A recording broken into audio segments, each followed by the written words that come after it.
Welcome to World War II Indiana Landmarks, Episode 3, the Veterans National Shrine and Museum. I'm your host, Ron May, author of the book. Our focus today is on a museum just west of downtown Fort Wayne. Here we find the Veterans National Memorial Shrine and Museum. The museum had its origin on the battlefield of northeastern France during World War I. In July 1918, during the heat of combat at the Second Battle of Marne, Eric Scott, a Fort Wayne native, was serving with the 3rd Infantry Division, 6th Combat Engineers. Seeing the carnage of wounded and dead comrades around him and facing the possibility of his own mortality, Scott made a promise to God that if he survived the war, and here I quote him, "No veteran will ever be forgotten."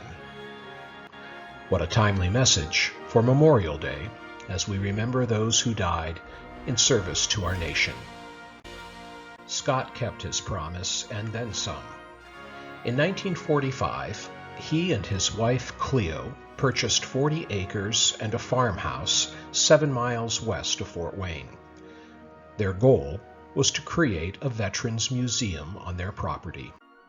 Using part of their stone home, they officially opened the National War Veterans of American History Incorporated in 1951.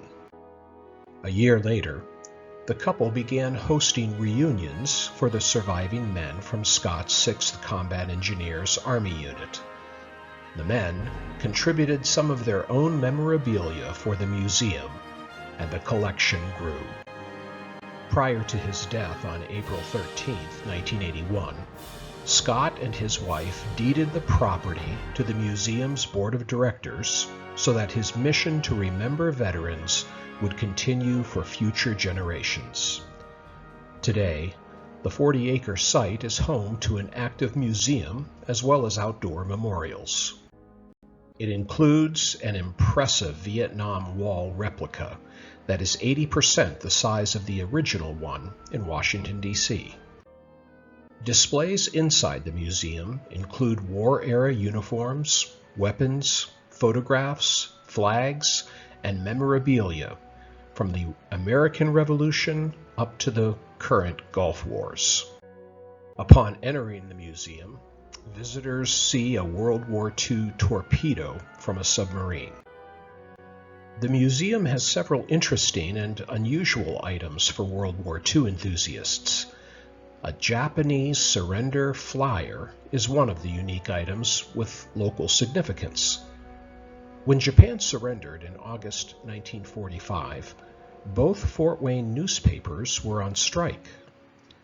Local radio station WGL 1450 printed flyers announcing the surrender and encouraging people to tune in on their radio station for more information. The station hired Margaret Ray Ringenberg, a former Women's Air Force service pilot and Fort Wayne native, to fly a plane over downtown in Fort Wayne and drop 56,000 copies of the flyer from the sky. Military art is another interesting display in the museum. World War II veteran and Fort Wayne native Harvey Richard Jessup used the aluminum pieces of downed Japanese aircraft to fashion jewelry for his girlfriend and future wife, Doris Lucille Jones of Hicksville, Ohio. To the right, you see a bracelet, charm, and ring, all with a heart as a centerpiece, made from the parts of the downed aircraft. Another interesting item from World War II is a blood chit from the China-Burma India Theater.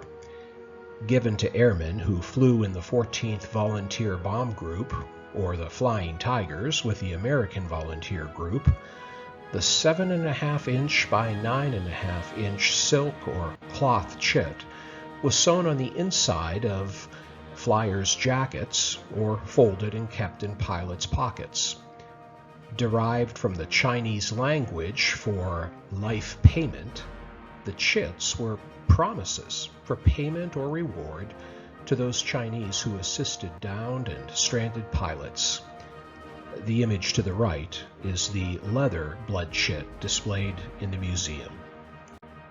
Learn more about the Veterans National Memorial Shrine and Museum and local service stories in my new book, World War II Indiana Landmarks, available now on my website or in stores where books are sold.